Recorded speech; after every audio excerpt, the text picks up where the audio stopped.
Hello guys, তো আসসালামু আলাইকুম। তো সকাল সকাল উঠে গেছি আর আমি আজকে রেসিপি দেখাবো, একটা দারুণ রেসিপি। সেটা হচ্ছে সহজ উপায় 5 মিনিটে রান্না, সেটা হচ্ছে ডিম আলুর তরকারি। তো আমি পেঁয়াজ কুচিয়ে নিয়েছি, একটু আদা রসুন বেটে নিয়েছি, আর দেন ডিমটাকে বয়েল করে মানে সেদ্ধ করে আর আমি ভালো করে ছাড়িয়ে নিয়ে ভেজে নিয়েছি।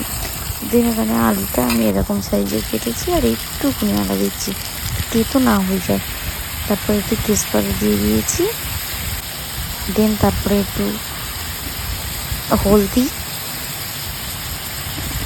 2 চামচ, দেন একটু এলাচ, দেন গুঁড়ো ঝাল হালকা করে, দেন মরিচ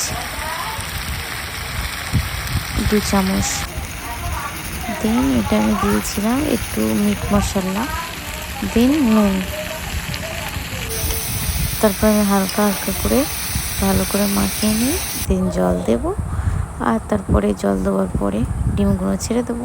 ব্যাস, সিম্পল 5 মিনিটের তরকারি। আর এই আমার পুচকেটা চান করিয়ে দিয়ে একটু পুচকেটার খাওয়া দাওয়া করাচ্ছি। তো বা